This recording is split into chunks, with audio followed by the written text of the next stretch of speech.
સાહેબ નોકરી જતી રહી છે, સાહેબ અમે પ્રાઇવેટ સ્કૂલમાં શિક્ષકો છીએ, પગાર નથી મળતો, સર અમે આ કરીએ છીએ તો ઊંધું પડે છે, આ કોરોના આવ્યા પછી તો બધી સત્યાનાશ થઈ ગયો છે, અને સાહેબ કંઈ મજા નથી આવતી, જે પૈસા બચત હતી એ પણ પતી ગઈ છે.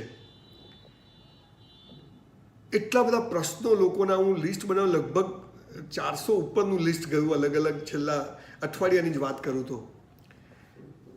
સાહેબ કંઈક રસ્તો કાઢો, સાહેબ તમે આના વિશે બોલો, તમે આના વિશે બોલો. અને સતત એક નેગેટિવિટી લોકોની અંદર, અને હકીકત છે નેગેટિવિટી એટલે જે વાસ્તવિકતા છે એની વાત કરું છું. સરકાર કંઈ કરતી નથી, કોઈ પગલાં લેતી નથી. શું કરીએ અમે? નોકરીઓ નથી, LRDમાં આમ છે, શિક્ષકોમાં આમ છે, પોલીસમાં આમ છે, GEBની ભરતીમાં આમ થયું, નોકરીઓ બહાર પડી પણ હજી ઓર્ડર નથી મળ્યા. અમે જ્યાં જોબ કરતા હતા એ ફેક્ટરી બંધ થઈ ગઈ, અમે હીરાનો ધંધો કરતા હતા, હીરાના ધંધામાં બધું બંધ થઈ ગયું છે. શું કરીએ મિત્રો? 10 વર્ષ આ કોરોના જેવા કાઢ્યા છે, 10 વર્ષ જિંદગીના, 93 થી 2003 સુધી. રોજ કોરોના જેવું છે. ખિસ્સામાં રૂપિયો ના હોય, ઘર ચલાવવાનું હોય, પરિવાર ચલાવવાનું હોય, બાળકોની ફીસ ભરવાની હોય, ઘરમાં તમે કહી ના શકો કે આ મુશ્કેલી છે, નહીં તો ઘરવાળા પણ ટેન્શનમાં આવે.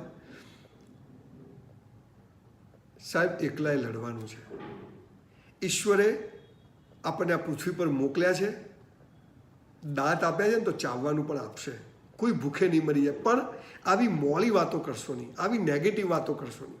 હું પણ ગરીબ હતો, કશું જ નહોતું જોડે,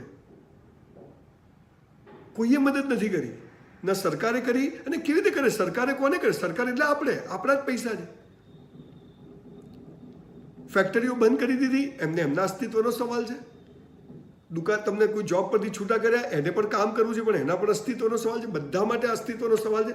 સમય બહુ જ અઘરો છે, પણ ભગવાન અત્યારે આપણી પરીક્ષા લે છે. કોરોના નહોતો ત્યારે આપણે કંઈ બહુ મોટી ધાડ નથી મારી, કે આપણે કંઈ બહુ ભેગું નથી કરી દીધું. તો કોરોનાને કોસશો નહીં કે આ કોરોના આવે અને બધું આવું થયું, આવું થયું. આ પૃથ્વી જ્યારથી છે ને ત્યારથી આ પ્રોબ્લેમો ચાલુ જ છે. પણ એની વચ્ચે જે ફરિયાદ કર્યા વગર ઊભો રહે છે, ભગવાન એને આપે છે, રસ્તો બતાવે છે. સતત મહેનત કરીએ, સતત કામ કરીએ, કંઈ કંઈ કર્યા કરીએ, બેસી ના રહીએ, નવરા ના પડીએ. બસ એક જ વાત છે, આ નહીં તો આ નહીં તો આ. ક્યારે કયો રસ્તો ખુલી જશે તમને ખબર નથી. મારા 55 વર્ષના જીવનના અનુભવે હું શીખ્યો છું કે ઈશ્વર પરની અતૂટ શ્રદ્ધા, એ જે કરે તે સારા માટે. ખરાબ સમય લાવ્યો તો પણ એ જ લાવ્યો છે, કે આપણી પાસે ચોઈસ નથી એને એક્સેપ્ટ કરવા સિવાય. અને આ જ્યારે એક્સેપ્ટન્સ આવી જશે ને, ત્યારે બધા જ પ્રશ્નો સોલ્વ થવા મળશે. આ દેશમાં છપાયેલા રૂપિયા ક્યાંય બહાર ગયા નથી, અહીંયા જ છે. હવે તો ઇમ્પોર્ટ બી ઓછું થઈ ગયું ચાઇનાનું, એટલે બધા રૂપિયા અહીંયા જ રહેવાના છે, વધારે અહીં જ ફરવાના છે. તૈયાર કરો પોતાની જાતને, કસરત કરો, વાંચન કરો, થોડોક ટાઈમ મૌન રહો, થોડોક ટાઈમ એકલા રહો, વિચારો કે આ આવી પરિસ્થિતિ ફરીથી આવશે તો શું કરશું. 10,000 પગાર હોય તો 9,000 છે એમ સમજો, 5,000 પગાર હોય તો 4500 સમજો, 500 બચાવજો, 1000 બચાવજો.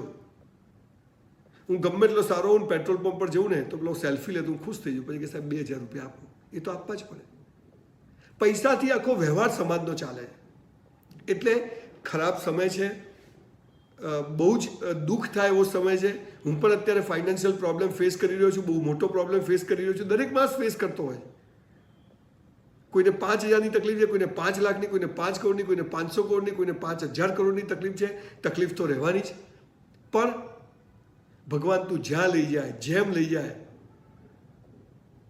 તારો હાથ પકડીને ચાલીશ, પણ તને નહીં કહું કે કેમ આમ કર્યું. બસ આ એક જ વાત અત્યારે આપણે કરવાની. જે થયું, જે થવાનું છે અને જે થશે, આપણા હાથમાં આ જ છે. સંતોષથી જીવીએ. ભગવાને ઈશારો કર્યો છે કે દોડો નહીં, થાકી જશો. થોભ નહીં તો થાકી જઈશ. આ એકની એક વાત જ કાયમ હું કહેતો હોઉં છું. આ તો અત્યારે 2-3 જણા એટલા એકદમ આવ્યા કે સાહેબ કંઈક વાત કરો, કે અમે ગરીબ છીએ, મધ્યમ વર્ગના છીએ, 2 ટાઈમ છેડા ભેગા થતા નથી, શું થશે? બધાનો આ પ્રશ્ન છે. કોઈના છેડા ભેગા થતા નથી. કોરોના નહોતો ત્યારે આ જ પ્રશ્નો હતા. હવે બહાર આવે છે, પહેલાં બહાર આવતા નહોતા. બધા એક ગાડીમાં બેઠા છે, ગાડી ઊભી છે, બધા ઊભા છીએ, પાછી ગાડી ચાલશે. એક સરસ સવાર આવશે, બધું રોટેશનમાં આવી જશે. એટલે કોરોનાનો સમય છે, બહુ જ પેનિક છે. 1 મહિનામાં 5,000 કેસ હતા, અત્યારે રોજના 50,000 ક્રોસ કેસીસ આવ્યા છે. અત્યારે આપણા પરિવારને કોરોનાથી આપણે કેમ બચાવી શકીએ, અને થાય તો એને સરસ રીતે પોઝિટિવ રીતે લઈ અને એમાંથી બહાર આવવા નહીં કે પેનિક કરે હવે આ ઘરમાં આવું થયું છે, આવું થયું છે, આવું થયું છે. 50% લોકોને કોરોના થઈ ગયો છે, સમજી લો, મને પણ થઈ ગયો, તમને થઈ ગયો. એક ફેઝ આપણે સમય આ 1 વર્ષ કાઢવાનું છે. 6 મહિના ગયા, બીજા 6 મહિના તો મિનિમમ કાઢવાના જ છે. કોઈ જ ખોટા ખર્ચા આપણે જમવા સિવાય, આપણી બેઝિક જરૂરિયાત સિવાયની કોઈ પણ 1 રૂપિયાનો ખર્ચો કરશો નહીં. 10 રૂપિયાની પણ જરૂર ના હોય તો વાપરશો નહીં. આ હું તમને બિલકુલ ટચવુડ વાત કહું છું. હજી સમય ફાઇનાન્શિયલ ક્રાઇસિસનો આવવાનો છે. એટલે ગભરાયા વગર, મોબાઈલમાં ગીતો મસ્ત આવે છે, બહાર વરસાદી વાતાવરણ છે, સ્કૂટર હોય તો સ્કૂટર પર આંટો મારો, સાયકલ હોય તો ચાલતા આંટો મારો. છેલ્લે બધું જ ચાલે છે, ખાલી ફાઇનાન્શિયલ પ્રોબ્લેમ આવે છે. બાકી ઋતુઓ એનું કામ કરે છે, પશુ પક્ષીઓ એમનું કામ કરે છે. સવારે કહીને થોડો લોટ લઈને પેલું કીડિયારું પૂરવા જાઓ, કીડીઓના દર હોય ત્યાં નાખવા જાઓ. ઘરમાં 2-4 પાંજરા ખોખાના બનાવીને લગાવો, ચકલીઓ આવે એવું કંઈક કરો, કંઈક કરે જઈએ. અને ઈશ્વરે આ સમય આપ્યો છે, એને પણ હસતા મોઢે આપણે પસાર કરીએ. ઈશ્વરને બી એમ થવું જોઈએ કે હાલાને આને મેં કેટલી તકલીફ આપી, પણ માણસે ઉફ નથી કરી. તકલીફ બધાને છે, આમાંથી બહાર આવી જઈશું અને એક સરસ સવાર પડશે. દિવસ રાત, સુખ દુઃખ, અમીરી ગરીબી, આ બધું ચાલ્યા જ કરવાનું છે. પણ સમભાવમાં સ્થિર રહી અઘરું છે, પણ આદત પાડવી પડશે. અને કોઈ જ રસ્તો નથી. કોઈ સરકાર ક્યાંથી કરે? સરકાર ખાલી થઈ જાય ને, કેટલું કરે સરકાર?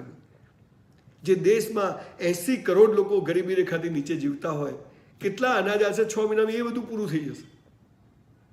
હિંમતથી ઊભા રહેવાનો આ સમય. પેલા ટાઇટેનિક ફિલ્મની અંદર એનો કેપ્ટન છેલ્લી ઘડી સુધી હાથ અદ્ધર રાખીને મશીન પર કામ કરે છે, દેખે છે કે આખું ડૂબી રહ્યું છે.